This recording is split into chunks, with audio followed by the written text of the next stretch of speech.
appreciate your time and happy to have you here giving a very insightful talk on another practical drug product development. So the first one, we want to know what does SAPA benefit you as an academic researcher and what feedback do you have for SAPA? Well, great. It was really great pleasure coming to the SAPA event. I've been with the SAPA actually for the past almost 10 years because when I was at Connecticut as a faculty member, we started to work with the SAPA CT since 2014. And since then, we've been working with the SAPA for like career development events and other annual conference events. But not only me, myself, but all the students who attended events who really benefited from this platform. We've been having this unique opportunity to talk to industry people. That's the most attractive part for us, as well as students, from their shoes. They want to talk to industry people to know possible need and expertise is in demand for their job placement as well.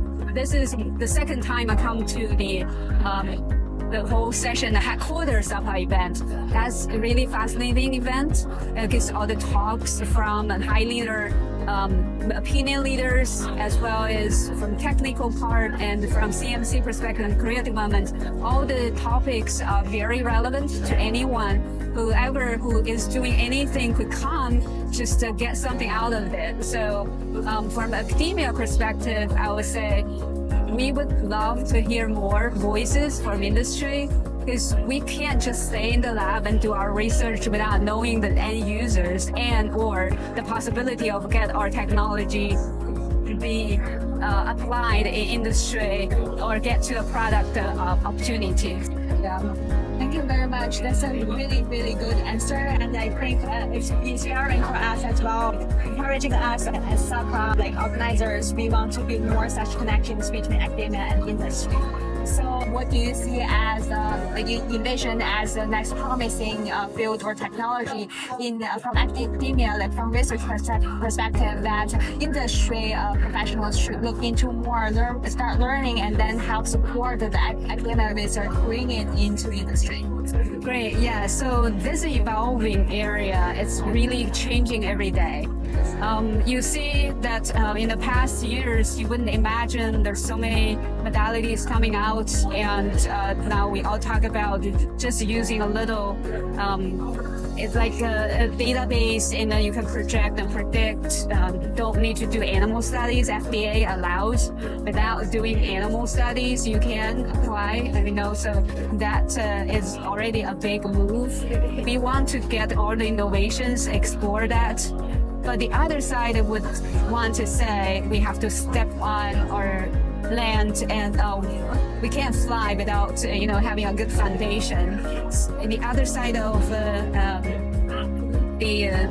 novel development, we also need to understand the fundamental much more than what we did before.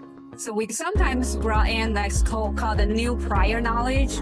We knew this before, but now the use is different, so we will need to develop that further. And a lot of cases, we want to pursue fancy and cutting edge or novel technologies, and then the other side, we don't really understand too deep into this. If we only pursue the phenomena instead of getting into understanding, then we would one day possibly realize what we saw was not right.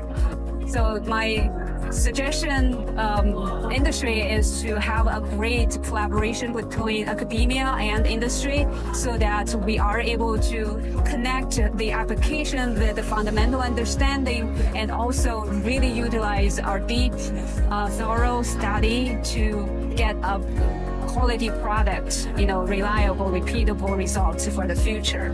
What career advice would you give to, fellow students or postdocs or young professionals when they are looking for jobs in pharmaceutical industry? Great. Well, we do have very talented students, and they're also ambitious. when they come to the job market, first, I know most of our students would like to go to industry. And that's pretty much my first question, asking them, what do you want to do after you graduate? And I'll say industry. So that's great motivation for them to think what they want to do to position themselves in industry later. They have to do two things to put themselves into a better position in getting good opportunities in industry. One is being able to explore more things instead of just focus on one. The point is not only at the knowledge point, but more towards being able to work with people. I see in industry, if you're a good expert in some area, you appreciate it, but if you can't work with the people, you wouldn't be in position. So I would say, one, your hard skill is be able to do many things as, with broad expertise, and then seeing opportunities to work with multiple projects. The other is really getting yourself into a collaborative environment and knowing how to work with the people to be able to carry a project that even you can't control much, but still you can manage to get finished. So that's very important in industry. You can't control everything, but you get to do it. If you have a mind, first, you're persistent on your ideas, and two, you have many ideas. So you got to really be able to put your mind and then just focus on getting a possible good direction for research. You still can come back from industry or getting a position in academia just from training, PhD, but definitely you need to get a postdoc and then come back to academia.